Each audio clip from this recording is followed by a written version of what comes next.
برای ساختن آینده نیک فرزند ما باید به تعلیم و تربیت اهمیت جدی بدهیم. وظیفه هر یک ما در آن است که برای کودک فضای مساعد را فراهم سازیم تا او آینده خود را انتخاب کرده تواند. محیط خوب و شرایط مساعد برای آموزش و رشد یافتن کودکان و نوجوانان ما این مؤسسه های تا مکتبی یعنی باغچه می باشد. تعلیم و تربیت کودکان و نوجوانان در باغچه برای رشد ذهنی آنها آموزش، شناخت خوب و بد مساعدت می نماید.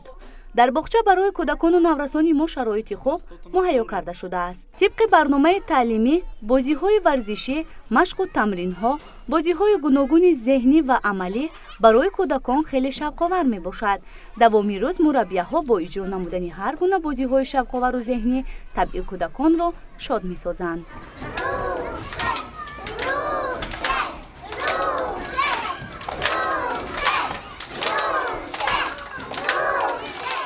محض سینه اول آموزش تعلیم از باغچه آغاز می‌گردد. مربیان باغچه نیز برای خوبتر درک نمودن موضوع و گرفتن علم و دانش به کودکان و نوجوانان تعلیم می‌دهند. رفت درس‌ها در شکل عملی و نظریوی جالب و رنگین دایر می‌گردد که تمام کودکان در مشغولیت‌ها فعالانه اشتراک می‌نمایند. شناخت خوب و بد، درک نمودن حس ملی و تنداری را کودکان خردسال ما در باغچه در رفت درس‌های عملی و نظریوی خویشتن‌شناسی از خود می‌نمایند. در رفت این مشغولیت مربیه با تمام نازکی ها و فهماندن ماهیت اساسی موضوع آموزش درست گرفتن کودکان کوشش می نماید تا برای آنها این تعلیم در آینده یک زمینه خوب گذارد.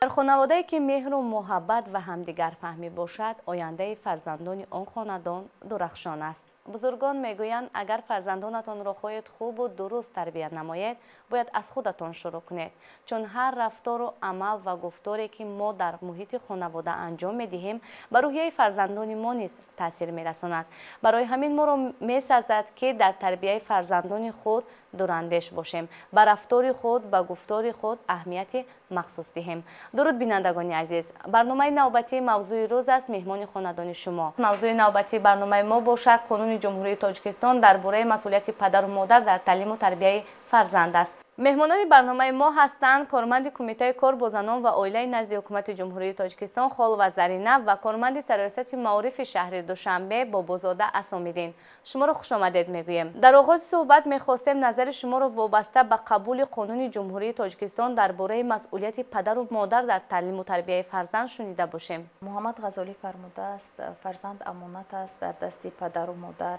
و دل فرزند نفیس است و نقش پذیر. هر نقشی که به او گذاری چون مشک به خود گیرد و چون زمین پاک است و پدر و مادر در این ثواب شریک باشد. اگر تخمی بدی بر او افکنی و به هر چی خواهد نشیند از او هرگز امیدی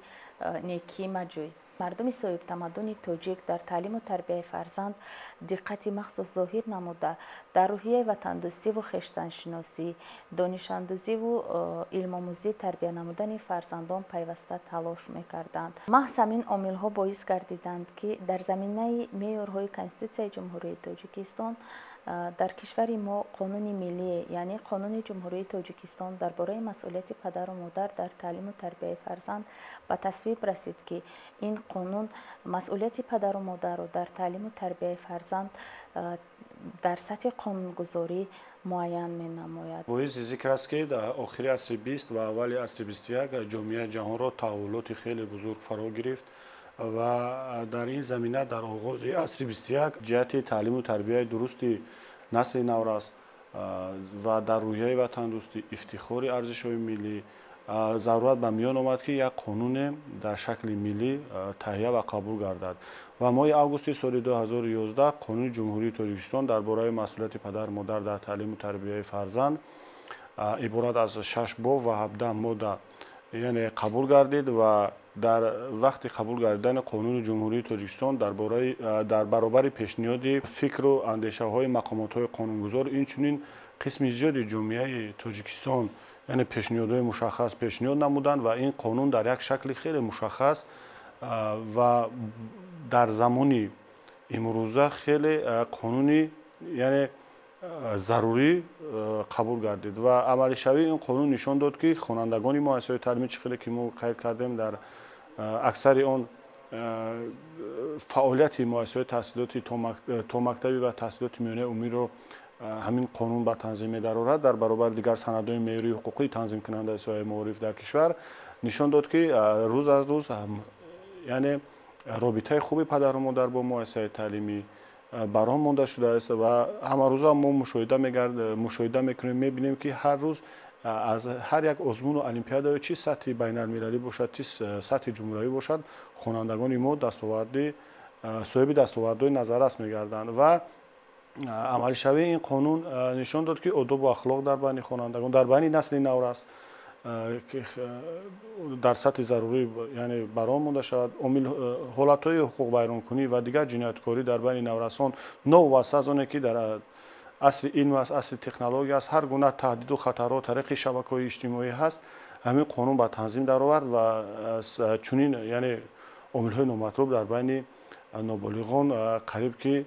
яъне ба қайд гирифта намешавад аз ҷониби сохторҳои дахлдор ва инчунин бо мақсади иҷрои фармони президенти ҷумҳурии Тоҷикистон дар бораи андешинаи тадбирҳои иловагӣ дар самти татбиқи қонуни ҷумҳурии Тоҷикистон дар бораи масъулияти падару модар дар таълиму тарбияи фарзанд аз 8 феврали соли 2017 дар тамоми муассисаҳои таълимӣ комиссияи ҷамъиятӣ вобаста ба татбиқи қонуни мазкур амал мекунад. дар комиссияи ҷамъиятӣ шахсоне ки таъсиргузор ҳастанд дар ҷомеа аъзои комиссияи ҷамъиятӣ ҳастанд ва дар маҷлисҳои падару модар дар суҳбату вохӯриҳо ва дигар корҳои фаҳмондадие ки дар самти таълиму тарбияи фарзанд дар муассисаҳои таълимӣ баргузор карда мешавад ҳатман амалишавии муқаррароти қонуни ҷумҳурии Тоҷикистон дар бораи масъулияти падару модар дар таълиму тарбияи фарзанд яъне суханҳо корҳои фаҳмондадиҳӣ баргузор карда мешавад. нақши бонувону модарони тоҷикро дар таълиму тарбияи фарзанд чӣ гуна арзёбӣ мекунед? бояд гуфт ки тарбияи фарзанд маҳз аз оила оғоз меёбад ва нақши модарон дар таълиму тарбияи фарзандон хеле бориз мебошад, зеро ки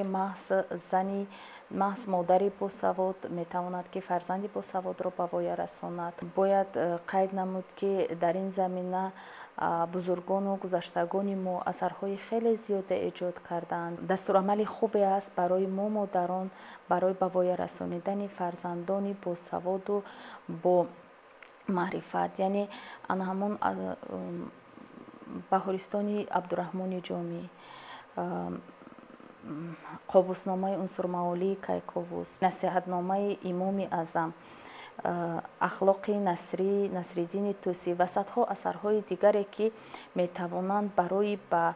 камол расонидани фарзандони бо маърифату босавод нақши муассир гузоранд. имрӯз кӯдаконе ки дар боғча тарбия мегиранд аз кӯдаконе ки дар муҳити хонавода дар назди падару модар аз субҳ то шом тарбия мегиранд аз лиҳози фикронӣ андеша чӣ бартарият доранд? боиси зикр аст ки дар соли таҳсилӣ 2023-2024 дар шаҳри Душанбе 163 муассисаи таҳсилоти томактабӣ нов вобаста шакли ташкилии ҳуқуқӣ фаъолият мекунад ва дар онҳо зиёда аз 30,000 кӯдакони синни томактабӣ ба таълиму тарбия фаро гирифта шудааст ва воқеан ҳам дуруст қайд карда намудед шумо он кӯдаконе ки дар муассисаҳои таҳсилоти томактабӣ ба таълиму тарбия фаро гирифта шудаанд назар ба ҳамсолони худ хеле ҳам яъне дониш фарқ доранд ба хотире ки дар муассисаи таҳсилоти томактабӣ тибқи стандарти таҳсилоти томактабӣ ва дигар санадҳои меъёрии ҳуқуқие ки соҳаи муассисаҳои таҳсилоти томактабиро ба танзим медарорад як реҷаи муайян аст ва як реҷаву тартиби муайян аст ва худи баргузории машғулиятҳо ба кӯдакон як рӯҳу равони дигар мебахшад ва тамоми қисматҳои рӯзе ки дар муассисаи таҳсилоти томактабӣ кӯдак сарфи худ яъне сарф менамояд як тартиби муайян аст аз шустани дасту аз машқҳои обу тоби бадан аз гузарондани машғулиятҳо ва ҳатто аз хоб барои ҳарчи шавқовар гузаштани айёми яъне кӯдакии онҳо дар муассисаҳои таҳсилоти томактабӣ аз ҷониби сарвисати муорифи шаҳри Душанбе дар байни кӯдакон озмуни шаҳрии доноякон баргузор карда мешавад ва аз се даври иборат аст: даври дохили муассисавӣ, даври ноҳиявӣ ва даври шаҳрӣ ва ғолибоне ки дар ин озмун ғолиб мегарданд бо рохати сарвисати муорифи шаҳри Душанбе дар муассисаҳои типи нав яъне литсею гимназияе ки аз ҳисоби маблағҳои буҷетӣ маблағгузорӣ карда мешаванд бо рохат яъне бе имтиҳон тариқи суҳбат метавонанд идомаи таҳсил диҳанд. Инчунин бори аввал аз ҷониби сарвисати муорифи шаҳри Душанбе бо мақсади آموزش زبان‌های خارجی که پیوسته در صحبت و واخوری‌های اساسگذار صلح و وحدت ملی پیشوای معظم ملت محترم امام علی رحمان یعنی تاکیدها صورت می‌گیرد که نسل امروزه تاجیک و تاجیکستانی باید هرچی بیشتر زبان‌های روسی و انگلیسی رو خوبتر داند تا اینکه طلبات جامعه جهانی همین است. از جانب سرایست معارف شهر دوشنبه با این مقصد بار اول چقدر که در بالا قید نمودیم در بین مؤسسه‌های تحصیلاتی تا مکتبی آزمون زباندانی از جهاندانی است برگزار گردید. این آزمون هم از سه دوری داخلی مؤسسوی، دور نویوی و دور شهری آزمون نشان داد که خیلی کودکانی که در مؤسسه‌های تحصیلاتی تا مکتبی یعنی و تحصیل فرا گرفته شدند میتوانند بعضی آنها آزادانه با زبان‌های روسی و انگلیسی صحبت داشته باشند. این از آن شهادت می‌دهد که با این نسل میتوانیم آینده درخشان تاجیکستان را ببینیم. با مقصد آموزش فن‌های دقیق که در 20 ساله آموزش فن‌های دقیق و در کشور راه اندازی کرده می شود، آزمون شهری اختراکان حسابدان برگزار گردید و از جانب سرایست هر دوی همین آزمونی که بار اول از پیشنهاد گردید و برگزار گردید نظامنامه شرط‌های آزمون به سهم مؤسسه‌های تحصیلاتی تا مکتبی رسانیده شدند تا اینکه یعنی میتوانند دوام سال آماده کنند کودکان را و در آزمون‌های در دور شهری آزمون بعد غالبیت در دور نویوی اشتراک نمایند و مراسم جنبست آزمون با یک شکوه و شهامت خاصه با اشتراک رهبریت مقامات اجرایی حاکمیت دولتی شهر دوشنبه با دستگیری به واسطه محترم رئیس شهر دوشنبه محترم رستم مالی برگزار گردید. غالیبان با تحفه‌های ارزشمند قدردانی کرده شدند. در برابر قدردانی کودکانی که غالب آزمون‌ها گردیدند مربیان آنها برای هوسمند نمودن مربیان آنها نیز با سپاسنامه و تحفه‌های ارزشمند قدردانی کرده شدند. این همه این برگزاری آزمون‌ها و دیگر مشغولیت‌هایی که در مؤسسه‌های تحصیلاتی تا مکتبی برگزار کرده می شود حتما برای یعنی در دیگر روحیه در روحیه وطن دوستی از آوان کودکی در یعنی احترام به ارزش‌های ملی کودک در مؤسسه‌های تحصیلاتی تا مکتبی به وای می‌رسد. بله، هم صحبت ما خیلی خوب قید کردند. در تعلیم و تربیت فرزندان نقش نهادهای اجتماعی به مانند عائله یعنی مؤسسه، مکتب، مؤسسه‌های تا مکتبی و جامعه خیلی مؤثر است، زیرا که در زمان امروزه که علم و تکنولوژی به درجه کائنات پیشرفته است و فضای اطلاعاتی خواه ناخواه به روحیه و روان فرزندان ما تاثیر میرساند، باید که ما پدر و مادران توجه خود را بیشتر ظاهر نماییم در تعلیم و تربیت فرزندان تا که توانیم فرزندان خود را از انواع خطرهایی که هست امین داشته باشیم. نظر شما را وابسته به شرایط‌هایی که در مؤسسه‌های تا مکتبی برای کودکان و نورسان و تربیت خوب آنها به راه مانده شده است شنیدن می‌خواستیم. چقدر که در بالا قید نمودیم در شهر دوشنبه 163 مؤسسه تحصیلات تا مکتبی نو بسته شکل مالکیت فعالیت می‌کند و تمام مؤسسه‌های تحصیلاتی تا مکتبی بودجتی از حساب مقامات اجرایی حاکمیت دولتی شهر دوشنبه از حساب مقامات اجرایی حاکمیت دولتی نویای شهر دوشنبه مبلغ گذاری برای نگهبانی کودکان برای تامین آنها با خوراک یعنی مبلغ‌های معین پیش بینی و جدا می‌گردد و اینچنین از جانب سرایست معرفی شهر دوشنبه با مقصد بلند برداشتن مهارت و ملکه مربیان کورس‌های تکمیل اختصاص در یک جایگی با فیلیال دانشکده تکمیل اختصاص و باز آموزی کارمندان ساحه معارف در شهر دوشنبه طبق نقشه برگزار کرده میشد. زیرا اگر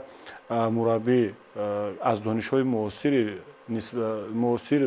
وابسته به تعلیم و تربیت تا مکتبی واقف باشد آگاه باشد میتواند در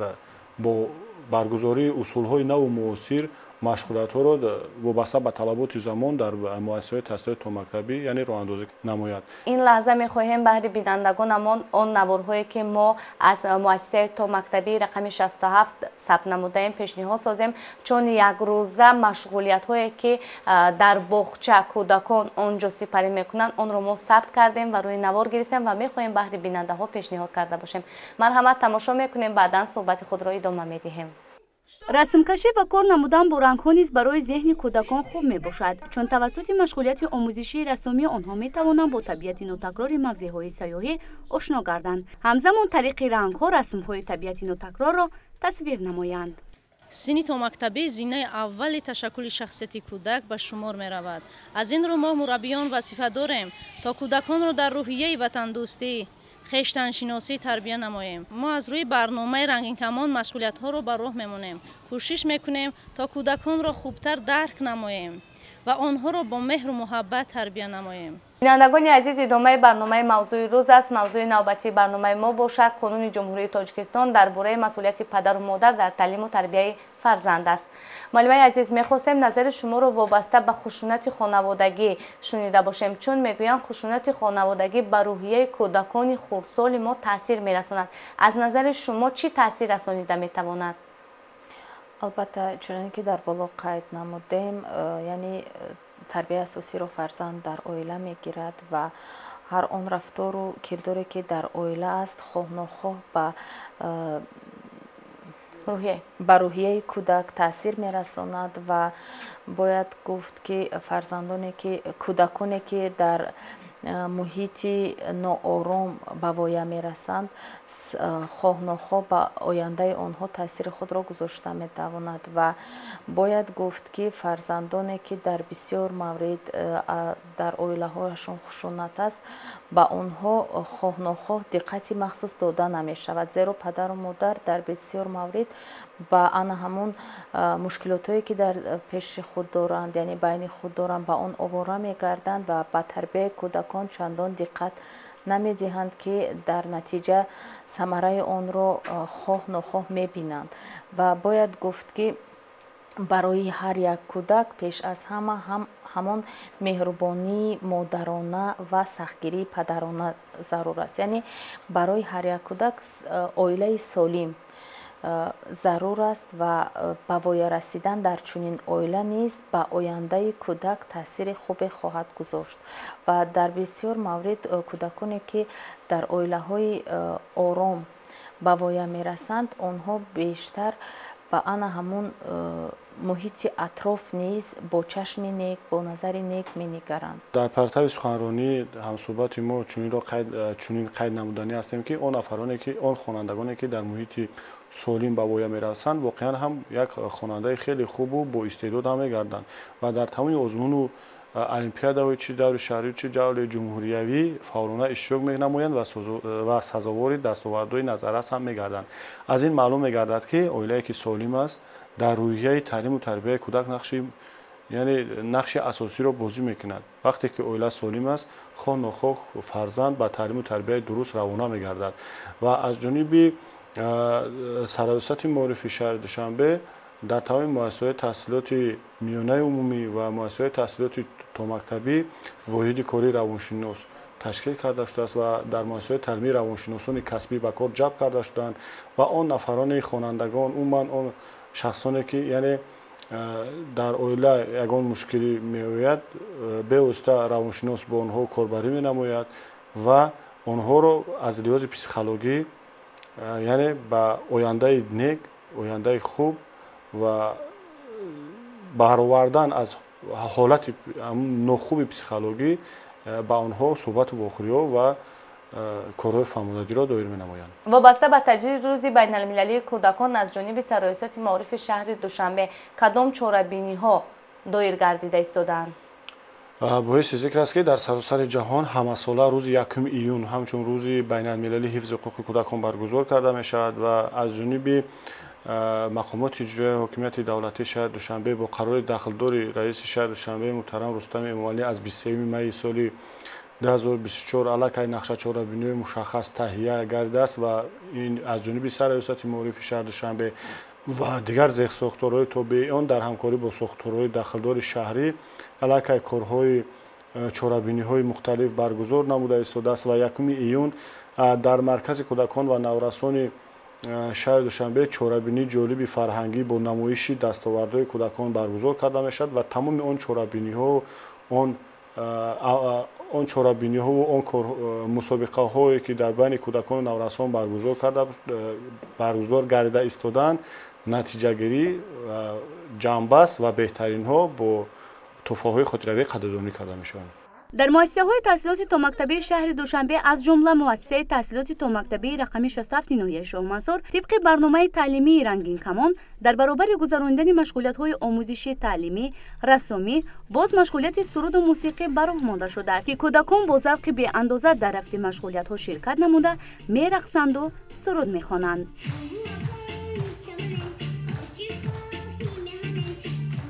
агар раванди таълиму омӯзиш барои кӯдакони хурдсоли мо тибқи меъёру нақша бароҳмонда шавад ва дар боғча онҳо дониш маҳорати худро рушд диҳанд, дар давоми таҳсил метавонанд як фарди донишманду соҳибхират ба камол расанду ба нафъи ҷомеаву давлат хизмати арзанда намоянд.